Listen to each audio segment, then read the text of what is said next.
In this video, I'm going to be teaching you guys the step you need to take before buying your first CS2 knife. So yeah, without further ado, let's just get right into it. And just before we get into the actual video, I'd like to point out that I'm still currently giving away the Survivor Knife Vanilla in my Discord server. So if you haven't already, make sure to like this video, subscribe to the channel, and then join my Discord server, link down below, so you can obviously go ahead and enter it. And alright, that's it. So let's get right into the video. Alright, so the first topic of this video is going to be what to avoid before you buy your first knife. Now, there's generally some key points that you have to take into effect, the factor of when you actually go ahead and buy a knife.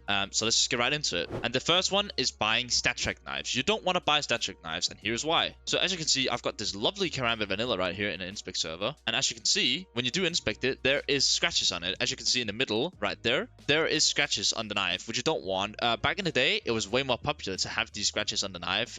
People didn't really care about it, and StatTrak knives was actually more expensive. Nowadays, though, they're not very desired, and they're very hard to sell. So if you do want to upgrade your knife, you're going to spend a ridiculous amount of time trying to sell this knife, which is obviously not what you want. Now, by all means, if you actually want a StatTrak knife and you don't plan on upgrading it ever, yeah, sure, go ahead. Like, I'm not going to hold you back in buying it. This is obviously a tutorial on what to do in order to, also be able to upgrade your knife in the future. So the first thing is obviously don't buy StatTrak knives. Very bad idea. Now, the second big point is buying illiquid knives. Now, basically what this means is you buy a knife which doesn't really fluctuate a lot in price, but is also very hard to sell because it's very illiquid. So for this case, I've taken the skeleton knife Crimson Whip in factory new condition, and if we go into the sales history, you can see the latest knife sold in this variant was sold 5 months ago, which means if you go ahead and buy it, yeah, it might be a cool knife, but you're gonna spend way too long trying to sell it again, which means you're probably gonna end up like feeling you're just hard stuck with this knife if you don't obviously go ahead and undercut the knife. And like generally speaking, there's a few knives that you don't want to do this with. So obviously mid to blue gems is very bad to do it with. This, as you can see, Crimson Whip factory new is not very easy to sell. Overall, like dopplers and fades are very easy to sell, but there's certain like crafts which obviously go ahead and check the sales history on before buying the knife, which won't really sell that fast, which is really bad because if you can't sell the knife, you won't be able to upgrade it ever. So that's something you have to take into consideration, of course. Now, another thing you also have to take into consideration is don't buy your knives blindly. Take a look at what knife you're actually trying to buy. So let's say you bought a Huntsman Forest DD pad or whatever. It's going to take you so long to sell it because not really many people want that. You might buy it and think, oh, this is a cool knife, but it doesn't really have anything to it. It's not really a high tier knife, and it's a very bad, skin pattern on it as well, which means you're not really going to achieve anything from having that knife. Whereas, let's say you bought a cheap skeleton knife. Well, a lot of people like the skeleton because of the inspect animations. So therefore, there's going to be a way higher, chance of you actually being able to sell it on as well. So that's another thing you have to take into consideration. So let's take low tier knives with good finishes or high tier knife with bad finishes. Is obviously going to be easier to getting a mid tier knife with a mid finish because not really any people want it because it's not really that desired. So that's obviously something you have to take into consideration as well. So that kind of covers up all the things that you do have to like cover up before buying your first knife. So yeah, let's just get right into the second topic of this video. Now, the second point of this video is very important as well. Is obviously what you should do before you actually go ahead and buy your first knife. And something I see a lot of people don't do is they just want to buy the cheapest knife. They just buy the cheapest knife, but there's obviously a reason why it's a cheaper knife. So what you have to do is do your research properly and also be patient, because let's say there's a big update coming up for a major or whatever. Well, then there's actually potential of the knife that you're trying to buy might go down. But like, it's not a bad thing to be patient in the market. The CS market is very slow moving normally. Obviously, we had some updates, which doesn't really help for it. But most of the time, the CS market does move very slowly. So it's not a bad thing to wait a month before buying your first knife if there is a potential of it going down. So let's say my first knife that I wanted to buy was the M9 Lore, which is obviously a pretty good knife overall. So I found this one in CS Float in field tested condition. And as you can see, it doesn't look terrible, but it doesn't look great either. As you can see, it's kind of scratched up, right? With, it being a field tested Lore M9. So this is right around like, I think it's 0.35 float. And let me show you a lower float field tested. So as you can see, this is the current state of the field tested Lore right now. So if we go ahead and we find one that is maybe a little bit less float, you'll be able to see that it's way different and it looks way better in a lower float, which means it's going to be even more desirable for people to buy. So in my opinion, I'd rather pay a little bit extra for it to be a lower float where, people are actually going to be wanting the knife rather than having just the lowest, the lowest tier of float or whatever you can, just because it's cheaper. And that's something you have to like take into consideration with all knives. Like if you can get a lower float knife in that, specific float category, so let's say minimal wear or whatever, that's obviously going to be better. Now, I do know that certain knives, the wear doesn't really matter as much. And of course, if you have a vanilla, then it's never going to matter. But even then, I feel like it's quite important to take a look at, let's say, the Lore and see if you can't get a little bit of a lower float, even if you have to overpay a bit, because it's going to be easy for you to get rid of it again. Now, obviously, this doesn't really go for float cat items like the gamma doubles and the dopplers, because they can only be minimal wear and factory new, and majority of them are obviously factory new. And now the final thing on the list of what you should do is go ahead and buy a knife that you want. Don't let other people's opinion affect it. If you find a knife very cool, well, go ahead and buy it. Don't let other people affect like, oh, well, I don't like the knife, you should get this instead, and then take that into consideration. No, no, no. Buy the knife that you want to get, because this is your knife, it's not their knife. You're not sharing your knife with them. You're only buying this knife for your own,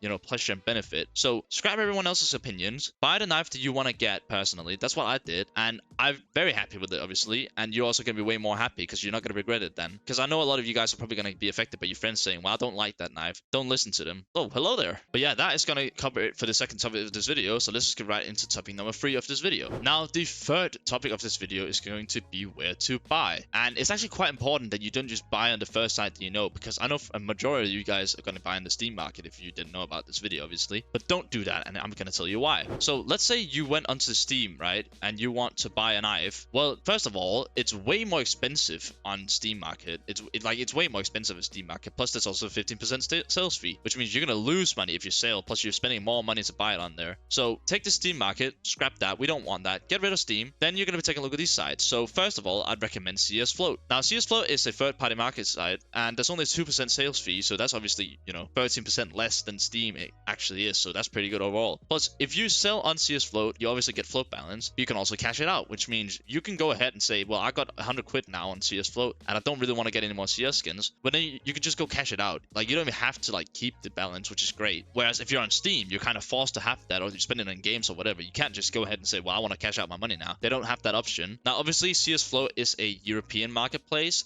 because I think most of my viewers are probably European or American. So, I mean, this is just way easier to use if you're not Chinese. However, if you are Chinese, I'd recommend that you use Buff163 because it is a little bit cheaper than CS Float most of the time, and they kind of have the same features. It's just, you know, kind of more exclusive for the Chinese people. So if you are Chinese, obviously go ahead and use Buff163. And the third option that I have for this video that I personally recommend is go onto Twitter, because there's a lot of Twitter people that obviously do buy and sell skins. I'm just going to take an example here. Ryan T CSGO, my friend here. I've known him for a long time, and most of these guys are very reputable, and they're very fast and easy and safe to do it with. The only little downside is obviously they don't pay the full price most of the time because they're obviously trying to make a profit. But at least you are aware that you're going to go through a safe sale, and, you know, they're probably going to be willing to buy it straight away anyways. And of course, let's say you got it encrypted, well, then you already cashed out. You don't have to worry about cashing out yourself, so there's less fee there. I guess, you know, you could take that into consideration as well. But yeah, those are kind of like the main ways that I recommend buying and selling your skins. Don't use Steam. That's the worst thing you could do. Use one of these third-party sites or Twitter in order to obviously go ahead and sell your skins, or buy them for that sake. But yeah, that covers the third topic of this video, so let's get right into topic number 4 of this video. Now, the fourth topic of this video that I recommend is kind of like more security thing. So when you do buy your first knife, there's going to be a 10-day period where no one can see your knife unless you put in a showcase, of course.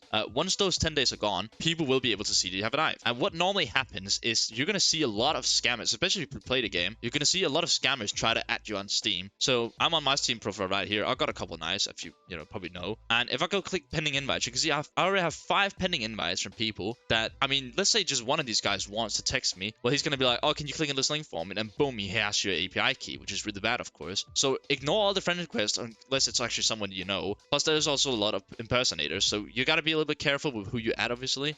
But like the main rule is just don't really add people there. Like it's a bad idea to add people on Steam because they're most likely just trying to scam you. So please don't do that. Now, the second and probably the most important step here is make sure to change your password after you bought a knife, because then you know everyone else is locked out of your device. Reset your API key so then that thing is not on anywhere, and obviously also make sure you have Steam Guard enabled, because otherwise you won't have that extra layer of protection where, you know, you have to confirm the trade yourself. So those are like the main things to do once you buy a knife, because then you know for a fact you're safe. And then if you actually need to use your API for something, well, then you can go onto a third-party site that's trusted, of course, and then you'll be able to re-enable it then. But when you're not trying to sell any skins, there's no point in you having an API key enabled anyways to your Steam account. Just clear it out, change your password, and obviously enable your Steam Guard, and then you should be safe. But yeah, that kind of covers it up for this video. I really hope you guys, you know, learned something for this video, because I tried to like cover everything that's important. And of course, if you guys did enjoy it, make sure to leave a like on this video, obviously subscribe to the channel, and leave a comment down below about what you think. And then thank you guys so much for watching. I'll see you guys in the next video. Bye bye.